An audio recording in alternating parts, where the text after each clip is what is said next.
It would be better for us if the presenter can come here so we can start quickly.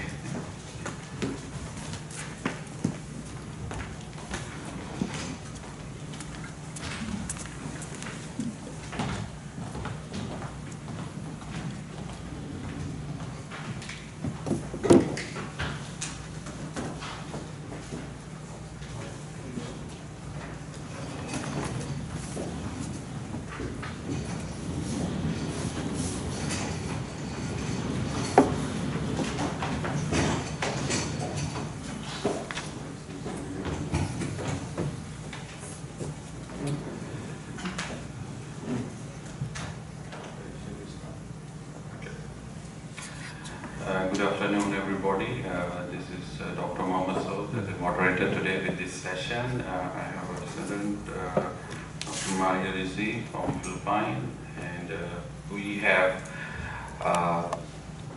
basically 4 presenters in this session, and the session is at a big hall. It's no worries. We are here to help each other.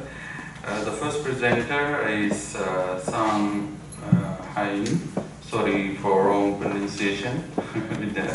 And with co-author is Tim Pan from the Faculty of International Relations of Wenzao University of Social Sciences and Humanities, and they will speak on Under the Shadow of Asian Values, a comparative study of LGBT rights activism in Taiwan and Vietnam. Seems very interesting.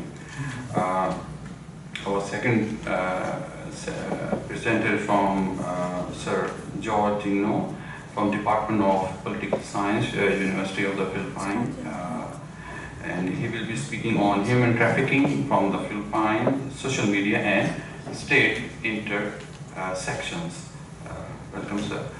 And the third is Rati Kapinawa from the School of Social Sciences, University of Western Australia, and she will be speaking on Indonesian migrant worker protection diplomacy in Taiwan. So these presenters and each presentation have 12 minutes, and the question and answer session after the presentation we will include. So before going to maybe delay, we will invite the first presenter is Sang Huntul and co-presenter Tim Pan to please. The floor is yours.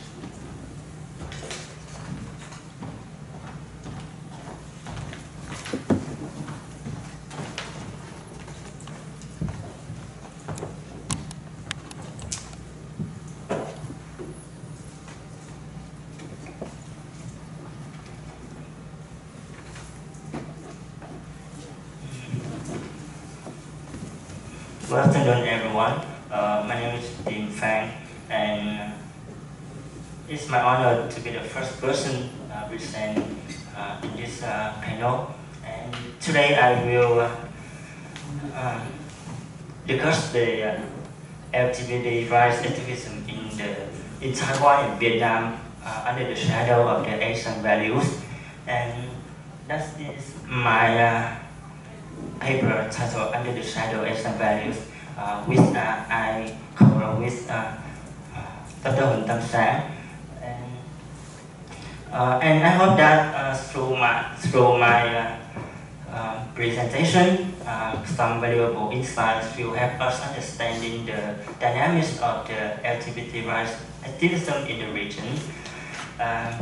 My presentation is structured as follows. After the introduction, I will take up the construct of Asian values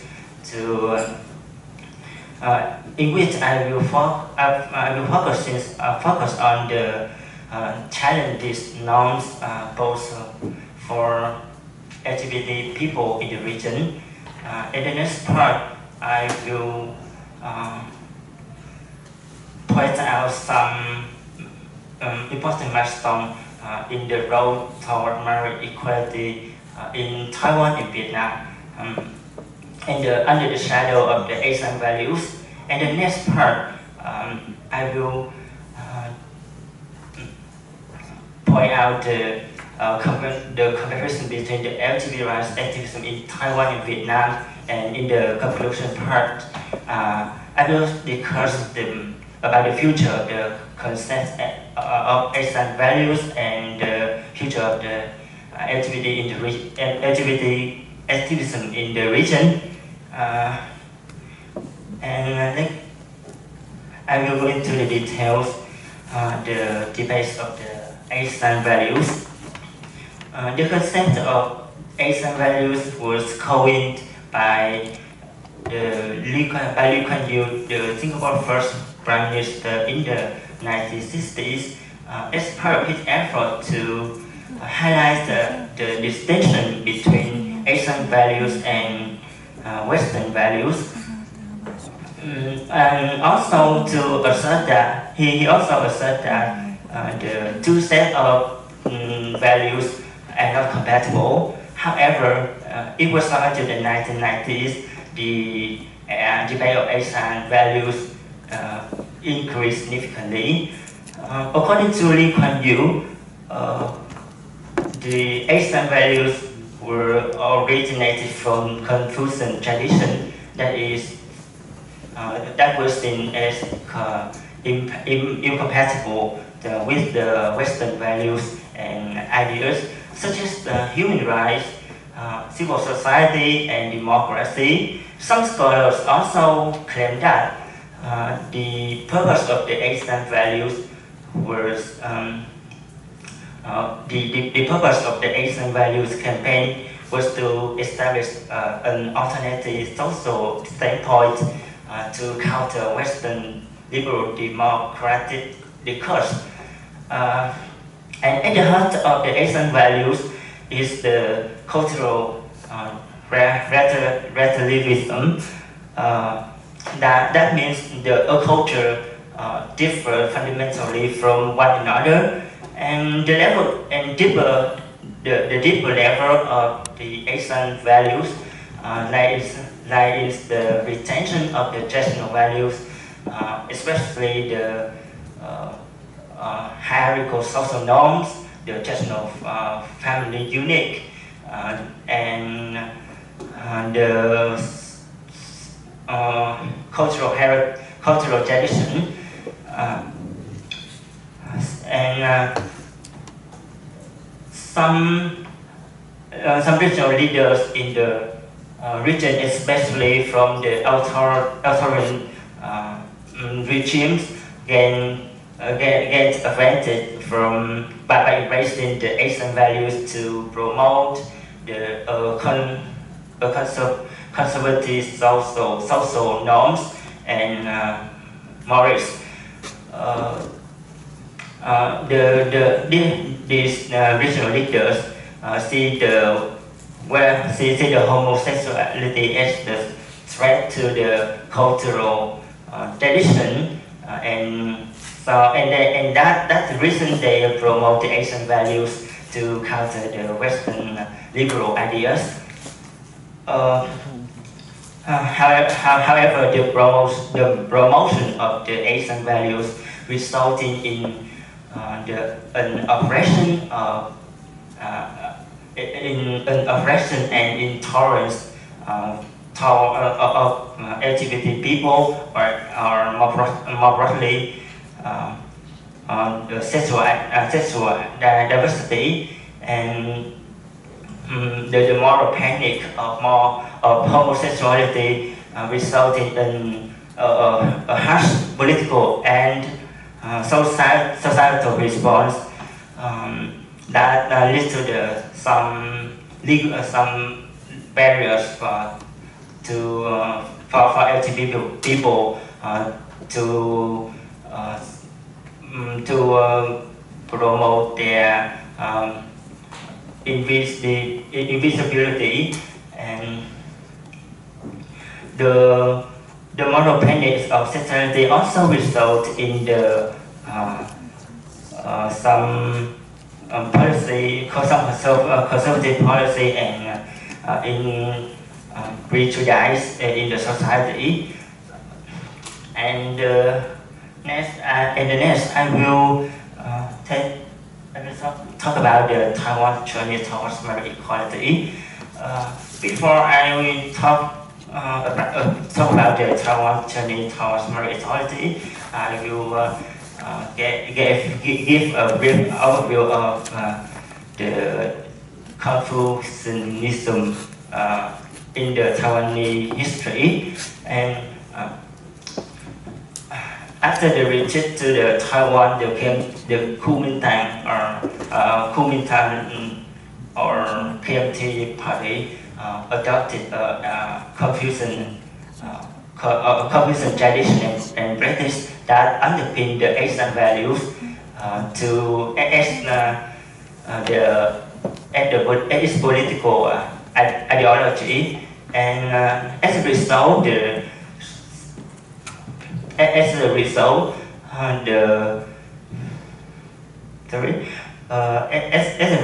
Taiwanese society during the years of the martial law under the rule of KMT see a significant increase the intolerance toward the LGBT people, and also the emphasis, also see the rise in the emphasis of the Confucian tradition, such as the such as the hierarchical social structures, the loyalty to the state, and the primacy of family-centered values.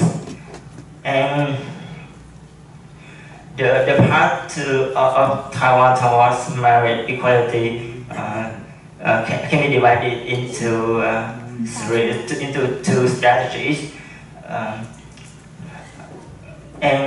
Within the context of the conservative environment under the KMT rule, we notice the Dai Wei-chef emerged as a Taiwan's pioneering advocate for gay rights in Taiwan when he filed a petition to the Taiwanese legislation in 1986. His bold action marked the beginning of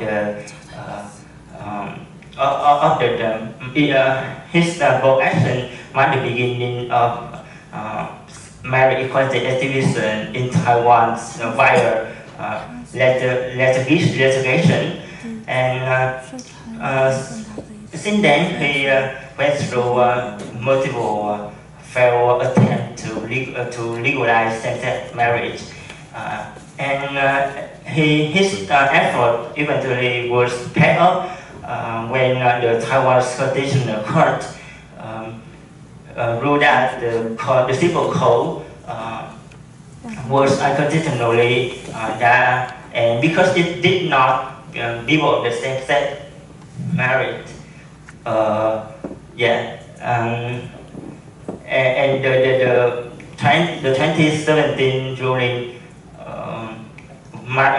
was a moment for the LGBT Taiwan activism in Taiwan, and through the legislation, which now has some multiple attempts by the non-governmental and groups, as legislators try to introduce the same-sex marriage bills, and after the 2017 ruling of the Taiwanese Constitutional Court, the Taiwanese legislature passed the so-called Enforcement Act of the Judicial Joint Interpretation number 748 to officially legalize same-sex marriage in Taiwan.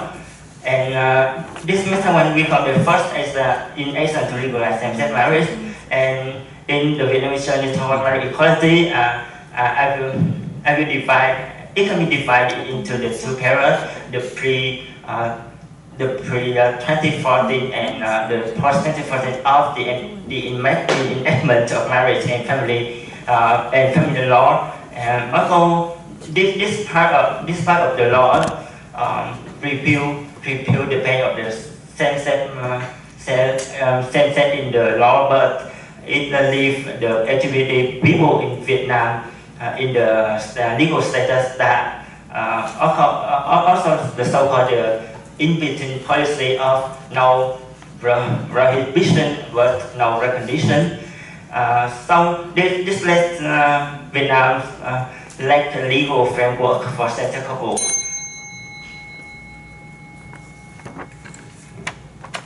The time is already up actually. Thank you so much and clapping for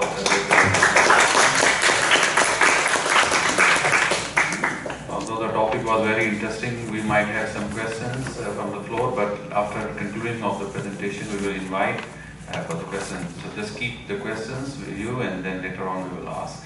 So we'll go to the second presenter, Sir George Dinu, from the Department of Political Science, University of Philippines, on human trafficking from the Philippines, social media and state intersections. So the floor is yours.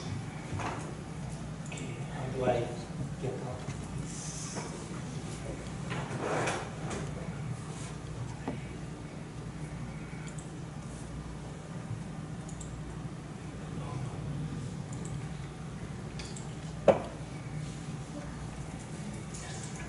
Okay, good afternoon, everyone. My co-author for this paper couldn't make it to this conference, so I'll be presenting this myself on the interface between social media, human trafficking, and the state in the Philippines.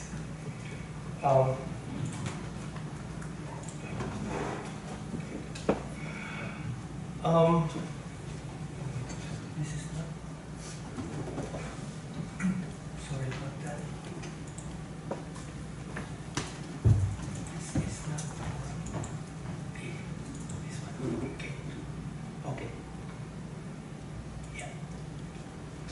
So, human trafficking is such a complex and dynamic type of movement that it's hard to simplify it, or we cannot understand it in simple terms. It's complex, it's complicated, involving migrants or persons as victims, making them vulnerable to exploitation and harm.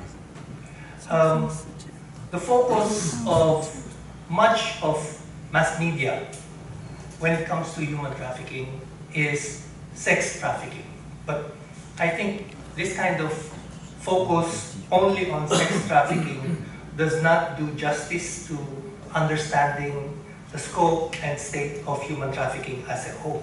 It's covered in the media, and to a great extent, our perception of human trafficking is limited only to sex trafficking, but it's not. Sex trafficking is only one dimension of human trafficking. There is also labor exploitation.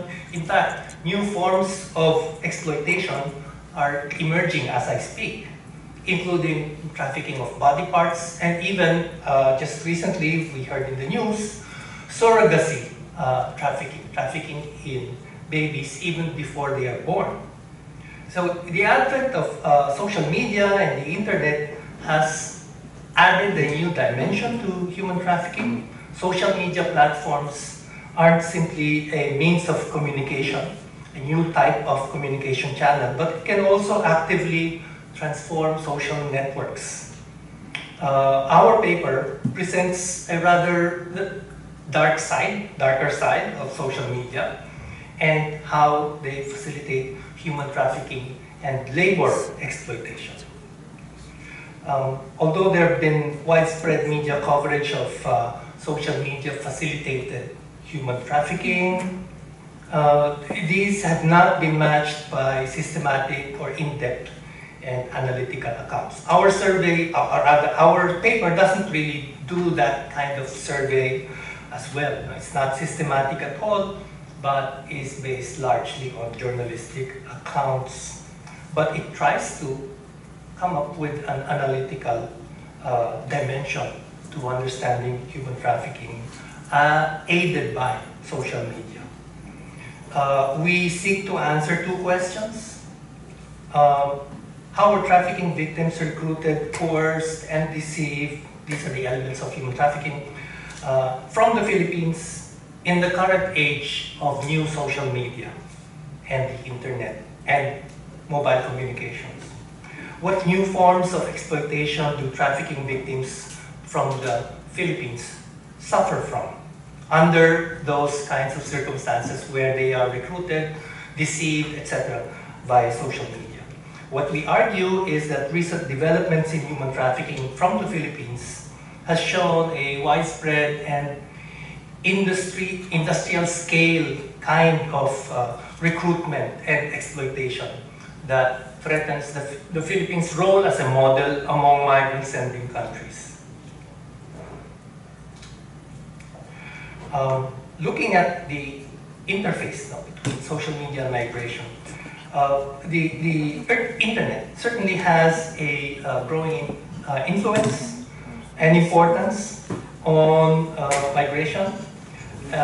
It certainly has reshaped many societies, how societies function, how economies operate, how they generate wealth through cryptocurrency and things like that. And most importantly, how groups and individuals interact with one another. While digitization has greatly improved the speed and extent to which people access information, spread information, it also manifests a downside where more and more people become victims of fake news, of disinformation. For migrants or potential migrants, social media platforms like Facebook, WeChat, YouTube, Twitter, Instagram, and so on, effectively offer alternative sources of information that allow them to allow their migration, their movement to be facilitated without the need of state intervention or going through official state sanctioned channels. The information that migrants get from social media are quite extensive, actually, and perhaps even more extensive than what government channels can provide. Like they provide knowledge about where to move, what jobs are available, who to get in touch with when they go abroad, and even the expected levels of remuneration and other benefits. But there is a downside. Social media can also be a channel for erroneous information or even misinformation that can lead to dire consequences for the migrants when they move. Migrant networks depend on information flows. Any kind of network, I think, would require the transfer of information from one member of the network to another. And social media makes that possible to a great extent, to a quicker extent, a faster extent than traditional channels of information. These networks using social media provide first-hand accounts, advice, and support that can significantly shape the decision of a person whether he or she would move or not. Because social media can give you an idealized conception of what you can expect when you go abroad. Social media also facilitates the building of networks among migrants, which gives the migrants now a degree of confidence that allows them to take that kind of risk, that jump, without having to go through state channels. And the internet can also be used, certainly for human trafficking. Because of the cheaper cost involved, you only need, it used to be actually cheaper in the old days to set up a recruitment agency, for example, in the Philippines. All you needed was a typewriter and a phone line. Now, you only need, it's combined in one gadget, your mobile phone. So this kind of diminishing cost makes it possible for recruiters, for traffickers, and for smugglers to operate with greater anonymity, with greater confidentiality, and a higher degree of ability to manufacture even information.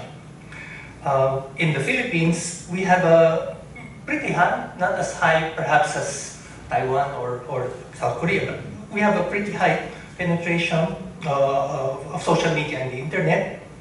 And I think it's in the paper, so you can read about that. Now, human trafficking, the Philippines is regarded as a model for migration management, but there's a dark side, there's a downside to that as well, because the Philippines, while the migrants are regarded as heroes for their economic contributions, etc., the downside there is that the Philippines is also a target for human traffickers and smugglers, precisely because the channels have already been dug in. The groove has been dug in so that it becomes easier for smugglers and traffickers to adopt that channel themselves and lure many Filipinos into what we would refer to as scamming operations this time. And that's where our paper, that's what our paper takes on, how trafficking happens through these scamming operations or scamming compounds. And the Philippines is certainly a source, transit, and destination country for human trafficking. It's a source for trafficked victims into parts of Southeast Asia. It's easier because you don't have to get a visa. You can easily circumvent the official channels.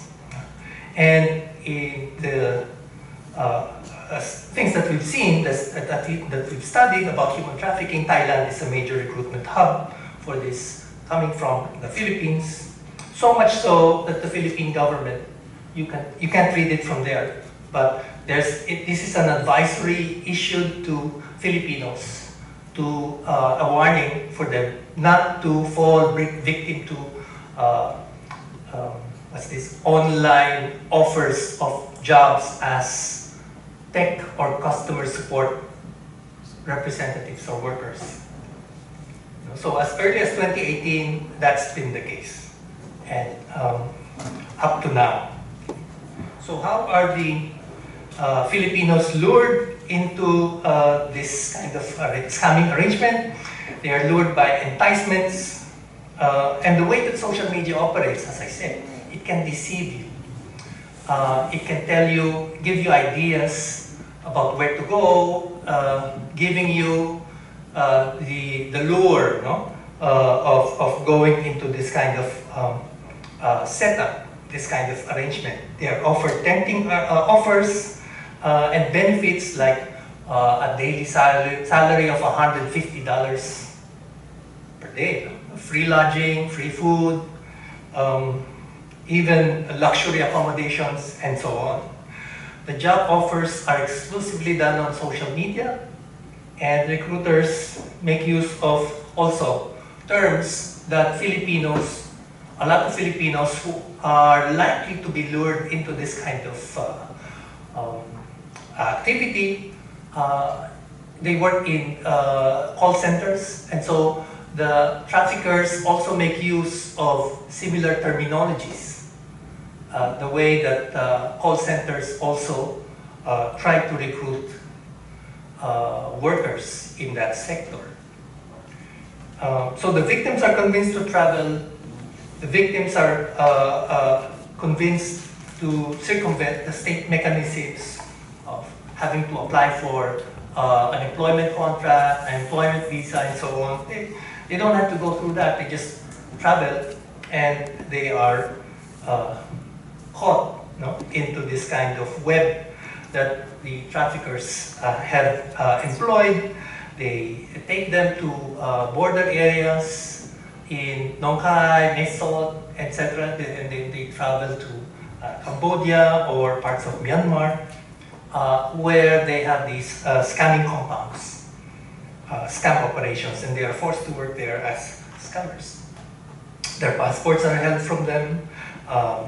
They are treated very badly in these scamming compounds. And they are forced to do scamming work for the group. In some cases, they end up with huge debts to the company that they never actually incurred. They thought that they didn't incur any of these debts, and they're told that they have to pay off these debts by serving in the scamming, by doing scamming work. They have no contact with the outside world. Ironically, it was social media that led them to this, and yet they are unable to make use of social media to get out of their situation once they are caught into these scamming compounds. So, in conclusion, well, according to limited journalistic accounts, human traffickers have become more and more linked also with transnational organized crime syndicates, like the Chinese mafia, and overseas gaming operations. It's not uncommon for gaming operations run by Chinese to have a side business like scamming. So we thus see the intersect not only between social media trafficking and the state, but also an intersect between human trafficking and crime. So social media certainly has become a channel of empowering migrants, but they can also be disempowering at the same time. We should not retain the illusion that social media is going to be the heaven-sent kind of channel of communication. There are also accompanying dangers to it, and only through concerted effort, recognizing the issue, can we really address these problems. So thank you very much. I'm sorry for extending my time. Thank you, sir. Very interesting to learn regarding social media and the trafficking, human trafficking, and sex trafficking in Philippines. Thank you for the new idea. And our last, but not the least, presenter is Rati Kabiana from School of Social Sciences, University of Western Australia. And she will be speaking on Indonesian migrant worker protection and diplomacy in Taiwan. So good luck.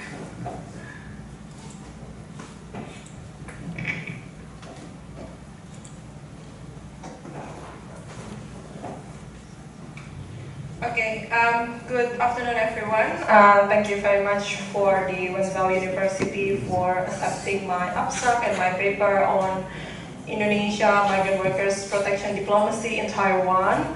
Actually, when I submitted my paper about this topic, at the time it was still about migrant workers protection, but along the way of my field work in Taiwan, I found like several elements that I put into the paper. So the paper is the old version of this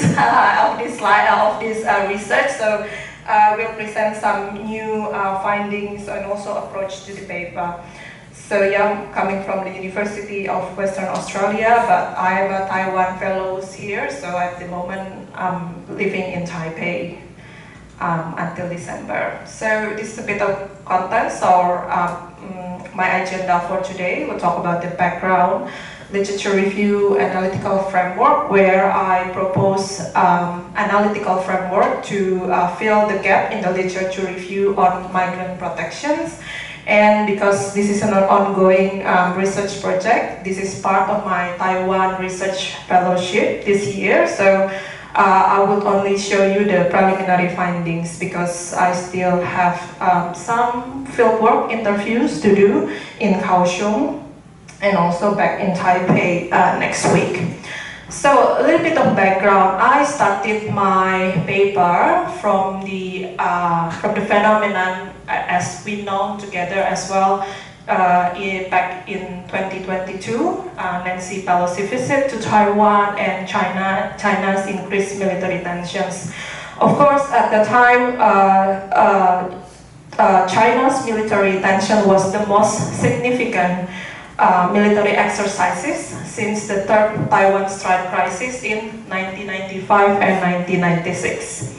Ever since Pelosi visits many countries in Southeast Asia, particularly many countries in Southeast Asia, were really concerned about the protections of their citizens in Taiwan, because Southeast Asian countries are among the largest population in Taiwan, especially migrant workers and also students. So Indonesia, Philippines, Vietnam, and Thailand have put their concern on the safety and protections of their citizens in Taiwan. Indonesia is a case in point because it has the largest number of citizens in Taiwan, especially on migrant workers. So this is the background of my research. However, when we talk about migrant protection, there is always a nexus between One China policy in Taiwan and One China policy which is adhered firmly by countries in Southeast Asia, including Indonesia. And citizen protection is a growing phenomenon, like increased travel and migrations from many states to improve citizen protection overseas. And it is not only related to the traditional security threat like war or crisis, but also non-traditional security threat like human trafficking that was presented by previous presenter before, and also infectious disease like COVID-19 that we had two or 3 years ago. And when it comes into citizen protection, it is always the main area of foreign ministry or Ministry of Foreign Affairs in their respective countries. But then, when it comes into foreign ministry, Taiwan and Indonesia do not have diplomatic relations. It means that without diplomatic relations, it will be difficult to have coordination, communication between the two states in regards to migrant protection or citizen protection in Taiwan. And very few studies examine the ramification of the One China policy on the citizen protection. Why do I focus on migrant workers? Because it has a significant population in Taiwan, especially for Indonesia. We have currently more or less 350,000 migrant workers, the first largest among the other Southeast Asian countries. And migrant workers are among underprivileged groups, especially when it comes into protection in Taiwan.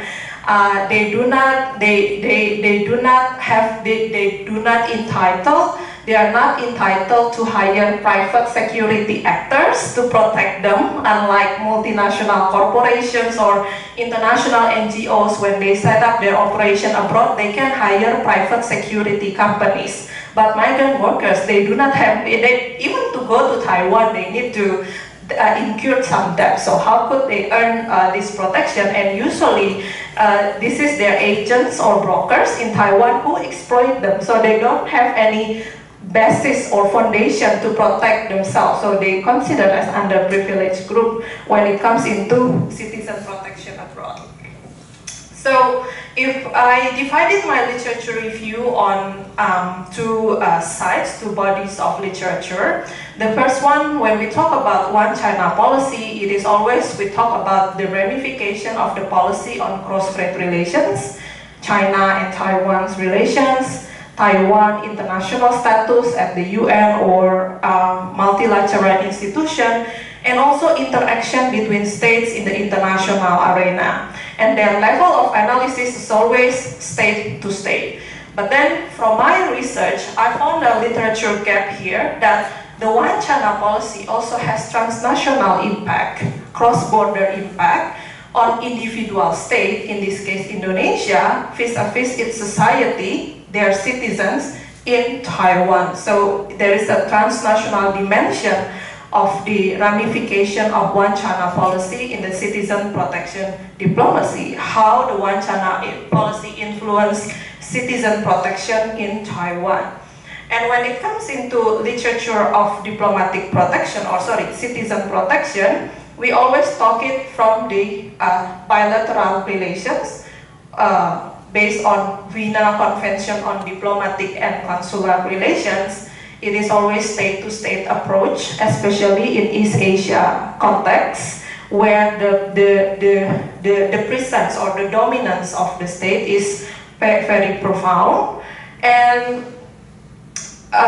there's also a bit of growing literature on the privatization of citizen protection, the use of private military or security actors, usually in the Westerns or Western countries. They, like for example, the Australian government, they hire private security actors in order to improve the protections, diplomatic protection of Australian diplomats overseas.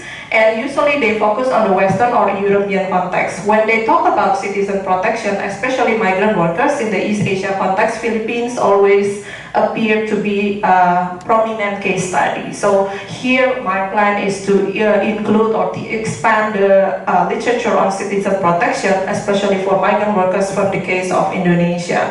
And I said there's a gap in the transnational approach, and also how the domination of states challenged by massive transnational interactions in the East Asia context.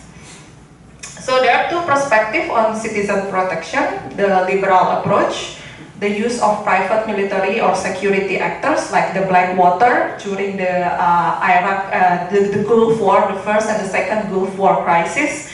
If you are familiar with that, with the case of Blackwater, it was actually a private security firm hired by the US government to improve the protections of American diplomats during the Gulf War in Iraq and Middle East. And it is actually stemmed from the massive privatization in Europe and America in the 1980s.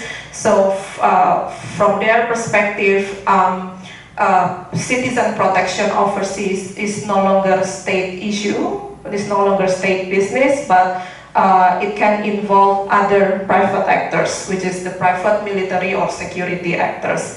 And most of the time, multinational corporations or state-owned enterprises and international non-governmental organizations, they hire this sort of private military and security companies to help the citizen protection.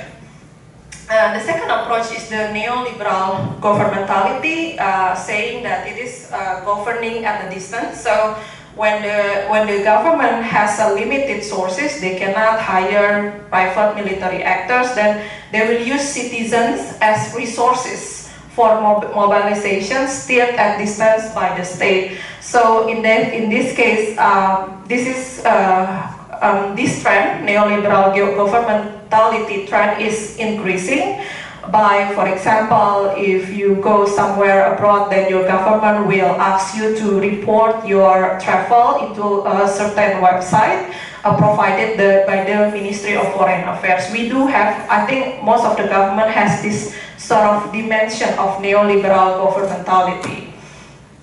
However, from my fieldwork in Taiwan and also from my personal observation in Taiwan, there is some sort of missing here from the previous two approaches. So I applied the concept of transnational citizen protection. So this is based on the cross-border approach, that I believe that transnational citizen protection not only state responsibility but also migrant workers' responsibility. So it has overlap with the neoliberal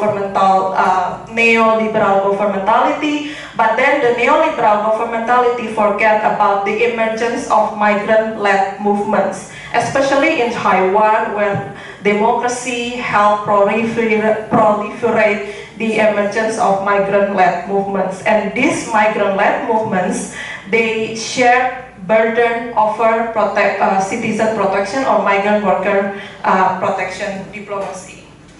So I did my fieldwork back in 2022, so it has been a quite long project for me because at that time I did my PhD in Australia and then I returned to Taiwan in 2022 to carry out fieldwork for my PhD. And at the time I was in Indonesia and Taipei having discussion with our MOFA in Jakarta and also our representative office here in Taipei, my representative office, Indonesian representative office. But then at the time it was part of my PhD project, but then and then back in 2024 I applied for Taiwan Fellowship with this project, so the project continues until today. I have an interview with a task force of migrant workers in Taiwan and also migrant-led association in Taiwan, which is still ongoing. So I cannot show the full picture at this stage, but I have some preliminary findings from my research. So the impact of the One China policy, the ramification of One China policy on Indonesia citizen protection diplomacy is that citizen protection in Taiwan is a new imperative for the Indonesian government. Right now, they shifted their perspective in engaging Taiwan from merely economic and trade relation to include protection of citizen protection, and it has been going on since 2018 or 2016, the process in Indonesia. So Taiwan unfortunately has been a blind spot for Indonesia citizen protection diplomacy despite of the large sheer number of Indonesian migrant workers in Taiwan. And in order to the Indonesian government always said, okay, we improve citizen protection in Taiwan, but it's under the corridor of One China policy. I do not understand what does that mean by under the corridor of One China policy, because when it comes into protection diplomacy, our Ministry of Foreign Affairs should be the leader of should lead the diplomacy, but then our office in Taipei is not under our MOFA. Unlike our counterparts, Vietnamese counterparts, Malaysian counterparts, or Thailand counterparts, their office are under their Ministry of Foreign Affairs. We are not. So that's, I don't know, is that what they mean by improving citizen protection under the corridor of One China policy? So they make some adjustment and discretion among the policy option. Okay, we send diplomats from MOFA to oversee diplomatic protection. Well, of course, they send it only 3 staff. They need to carry on 350,000 citizens. Let's make a comparison with the American office, American Institute in Taiwan. There are 11,000 Americans, but the AIT office has 500 staff. Indonesia has 350,000 citizens. The staff in our office in Taipei is only 40. So you can see the difference. How Taiwan became a pariah in Indonesia diplomatic protection. So they created a task force, creating mobile services in Kaohsiung to fulfill consular needs, setting up a shelter as a representative of the government in Kaohsiung, but we don't have, until right now, we don't have a office in Kaohsiung, unlike our counterpart from Philippines. You do have MECO in Philippines. One more minute. You do have MECO in Kaohsiung, and also Thailand also has labor division in Kaohsiung. So the retreat of the state prompted, this is the findings, this is the new perspective that I got, that there is an increasing pattern of transnational citizen protection, where they shared responsibility with the government, with the this migrant-led association. They share responsibility with the government, but their relationship are not always mutual with the government. Sometimes they are the one who supported migrant protection, but also criticize the government regarding their approach in promoting migrant workers protection. So the next stage of my work is to have interview with this migrant-led association in Taiwan. That's it from my presentation. Thank you very much. Thank you, Latif. Good luck for the findings. And as you know, that all presenters already completed for that. So the first presenter you are saying Honi and Team Pound, basically they talk about the LGDP in Vietnam and the Taiwan, which is very much interesting because when you are going to a comparative research, that's basically give a new insight. I really appreciate for that. And one of the interesting thing is I would like to know about that, like the Taiwan is becoming, is already accepted same-sex marriage, but how about the Vietnam? It's still incomplete.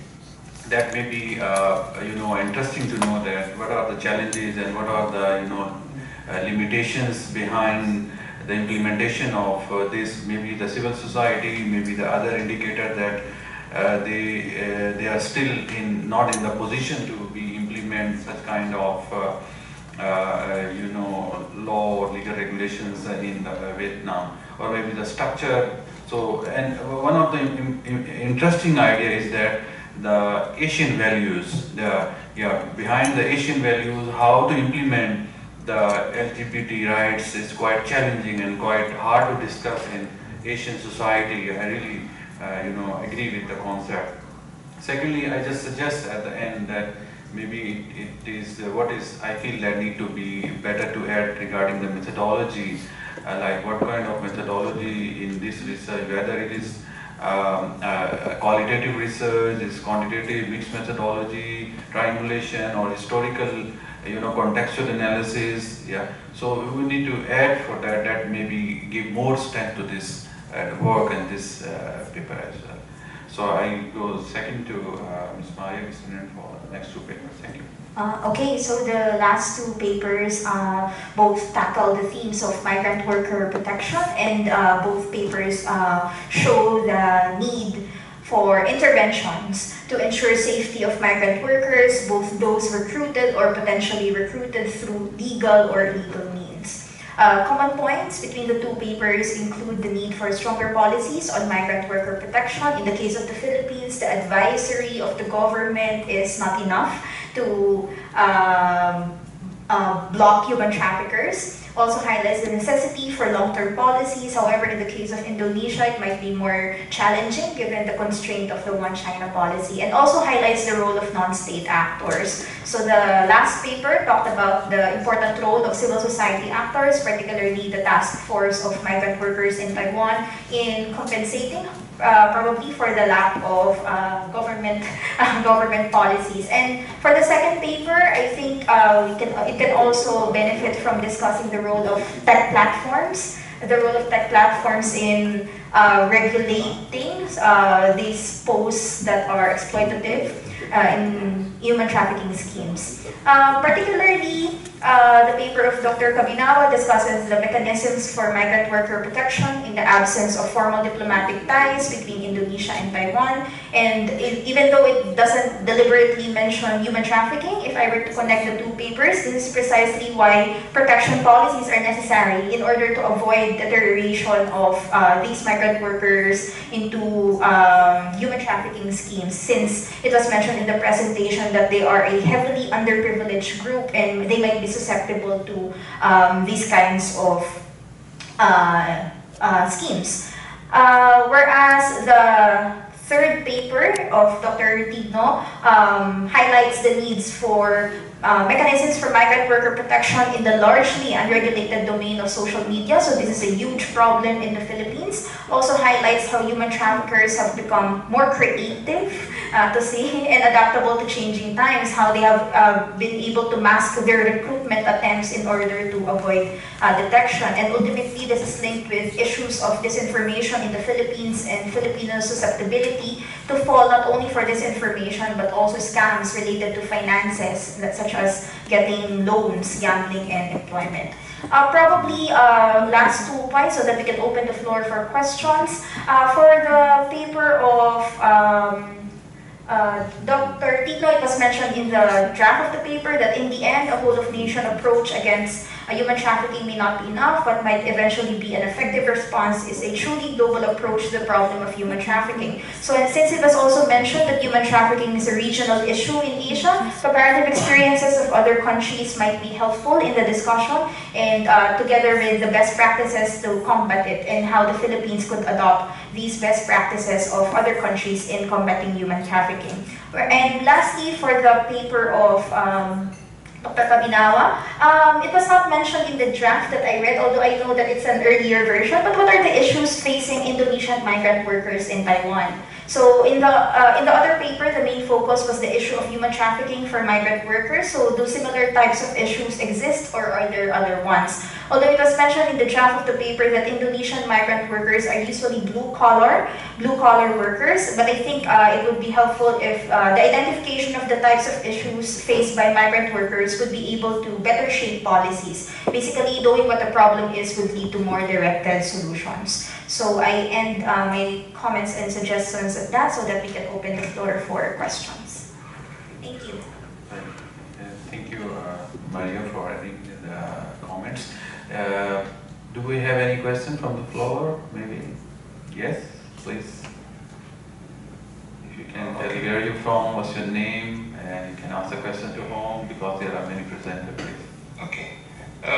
Thank you for the time. So my name is Bima Jonanda.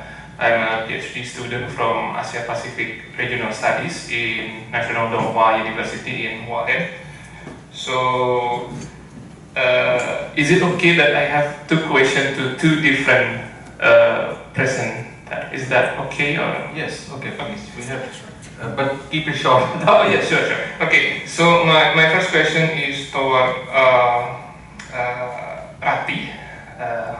My question is that based on your theoretical framework, is that I see that because the state have a minimum presence to protect the migrant worker, the Indonesian migrant worker, so then they resort to like the role of the civil society or the role of the migrant worker itself. So what my question is that what is the novelty of your approach? Because if correct me if I'm wrong, but in the social capital concept, usually the migrant worker protect themselves through the social connection in the because of their social capital. So what's made your approach is having a novelty rather than with the social capital approach. So that's my first question, and my second question is to Professor George. You said about the effect of the recruitment for the illegal working, that the exploitation that happened to the Philippines through social media. I think this is also the problems among in Indonesia, because usually they are recruited to do some illegal stuff. Now in the recent problem, they usually recruited to become the admin for illegal gambling activity. So my question is that it is also important that the approach that the government use is also digital literacy, because it is important that the scam is happening because there could be a possibility the scam happening because the people have less digital literacy, so they somehow, maybe this is some kind of prejudice, but maybe they cannot differentiate, is this a deal too good to be true? So it is important that we use a digital literacy approach to tackle this problem. Okay, thank you. Yeah, I think directly. Okay, thank you, Prima, for your questions. When you talk about the novelty of the proposed framework that I work on my paper, when we talk about social capital that migrant worker has, that is already adopted by the neoliberal governmentality proposed that I mentioned before, that the state mobilize the resources owned by migrant workers, steer at the distance by the state. So that's basically the neoliberal governmentality. But then my paper look at on how this neoliberal governmentality capitalized in a form of migrant-led movements, which is endorsed or supported or facilitated by the democratic structure in Taiwan. So if you compare other countries where, if you compare other migrant receiving countries like Hong Kong, Malaysia, Singapore, or in Middle East, they do not have this they do not have this democratic structure that allows migrant-led movements to flourish in their countries. If they do have, the role is very limited, especially in Malaysia or in Singapore, because they do not have this fully democratic political structure. But in Taiwan, migrant workers are allowed to establish migrant-led association. Hong Kong was allowing that practice, but then since 2019, since the imposition of the national security law by Beijing, migrant workers movement were curbed. So they do not have this freedom anymore. But then in Taiwan, because of the democratic structure, they are allowed to set up migrant-led movements. So there are two prominent migrant-led movements right now in Taiwan, led by the Indonesian migrant workers. So this dimension of transnational migrant-led movements that is missing from the current literature regarding diplomatic protection. So when we talk about diplomatic protection, when we talk about social capital, yes, they do have it, but it's already proven via the neoliberal governmentality. But then moving beyond neoliberal governmentality, there is one factor that is the the democratic structure that missing from the current literature. Thank you. Thank you, Prof. Please. Okay.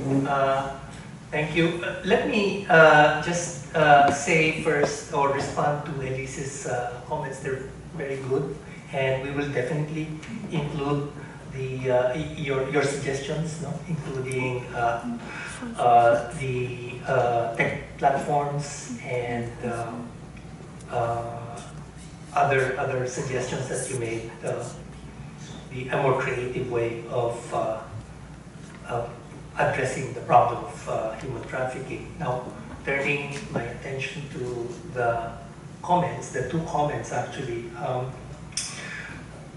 The interesting thing about recruiting for human trafficking using social media is that you cannot recruit openly for scamming compounds. I mean, you don't just advertise, no, okay, we're recruiting scammers, no.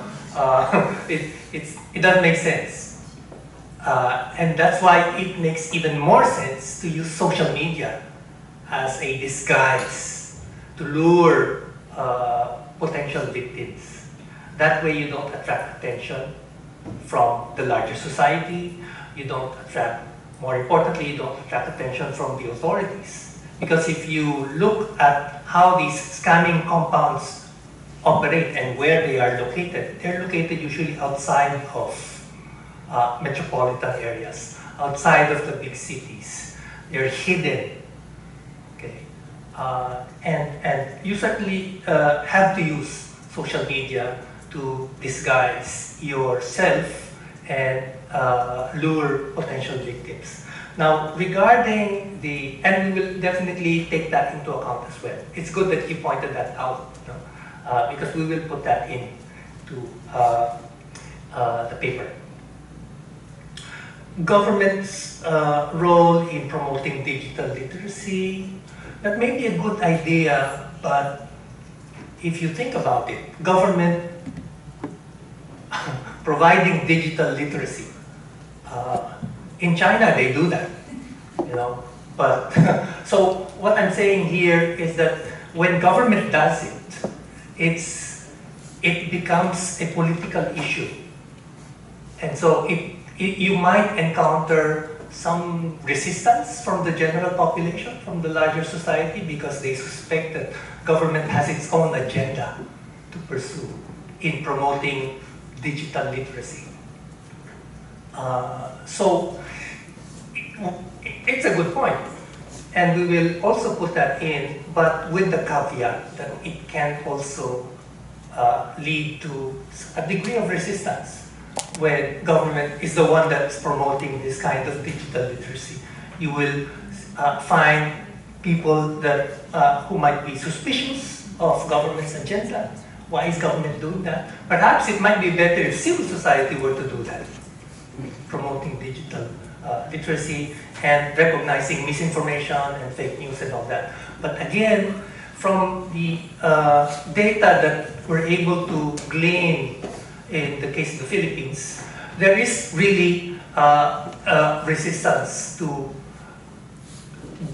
people being told, this is fake news, this is true news, and people simply say, I choose to believe this, even if it's fake.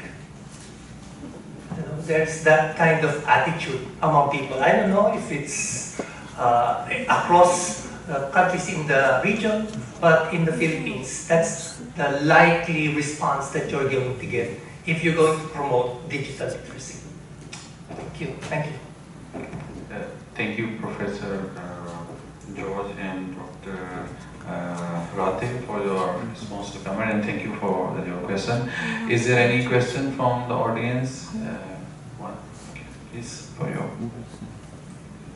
Hello. Hi. I would like to ask about the first paper on Asian values. Because you mentioned, well, at least in the abstract, that there's an attempt to link Asian values with Confucian heritage. I'm just curious, it's more of a curiosity than really a comment on the paper.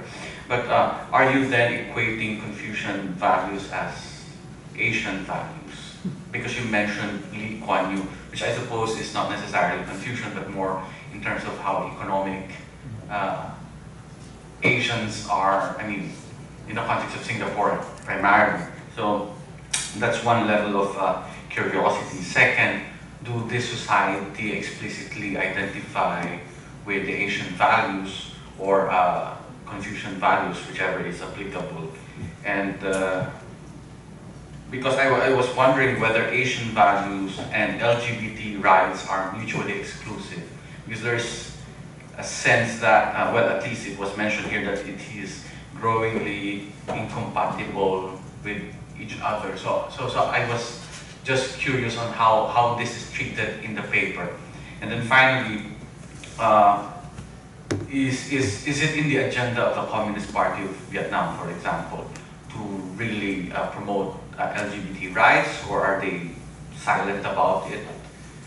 Because, given the political structure, that could be something that could help push forward equality, marriage equality in the country. Thank you.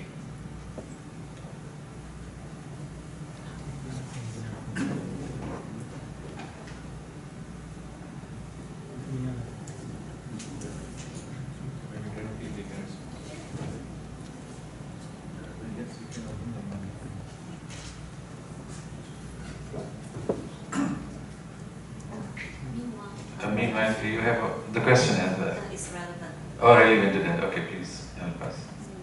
So in addition to what has been shared by Yan, so I think I'm also curious about how in the maybe almost equally homogeneous society in both Taiwan and also Vietnam, however, because of the different government and political structure in which in Vietnam it is quite homogeneous in characteristic.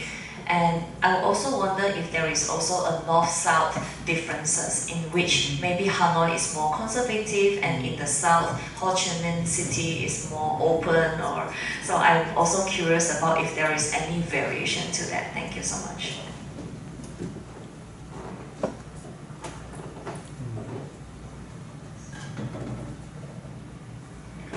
Okay, thank you for your questions. Really interesting about the confusion or the similarity between Asian values and Confucian values. So in our paper, we talk about Asian values and we talk about the case of Lee Kuan Yew promotion of Asian values as shields against the Western values which he seemed to be considered is to be an allies with the Western dominance against Asian countries.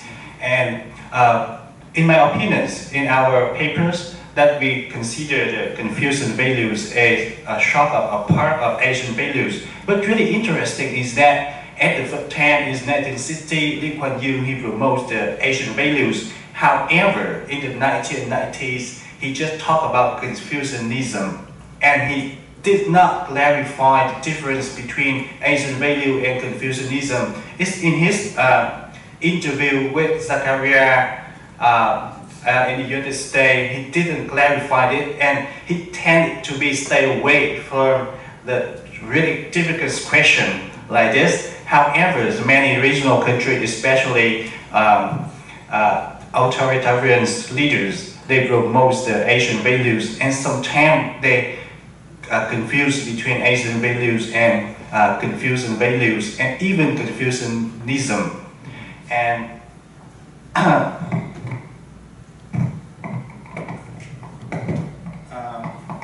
you talk about the communist party agenda. It's really interesting. Like we talk about a political agenda is many single party country like Vietnam, and sometimes we term it authoritarian countries.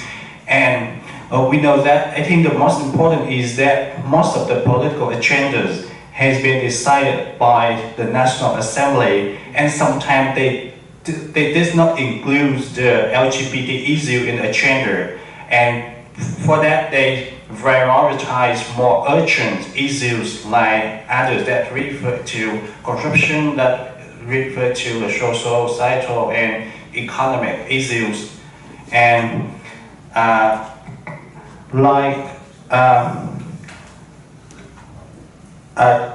Chapin, you made really interesting case about the LGBT and the traditional values in the country, and I want to clarify a little bit, because we know that like the LGBT and the tradition also can be coexisting. Like we know in Taiwan and we know in Vietnam, and the very difference is that in Taiwan we have a strong society, and even the leaders, they have been like really active about the promotion of LGBT, like President Tsai Ing-wen, he mentioned really clear, I support LGBT issues, they are human rights, that's all. But you cannot find it in Vietnam, especially for political leaders. And in my opinion, with my experience in Hanoi for more than two months staying there and have many friends there, I must say that the people in the South, they tend to be more open-minded and they easily talk with you, take you to a coffee shop for just a chat. But however, people in the North, when they ask you to a coffee shop, there must be some business there. Thank you. Yeah, thank you. I hope they responded. Thank you to all the presenters and the audience for with us in this session, and thank you, Maria, for your support in this as well. And we will see again. The session is now completed, and we will have a good photo together with all the presenters. Yeah, thank you so much. Thank you.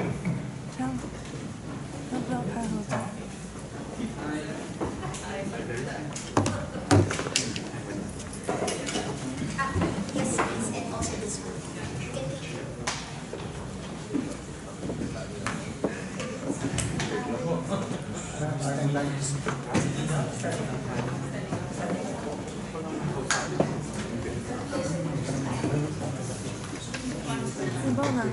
Is it okay if we stand?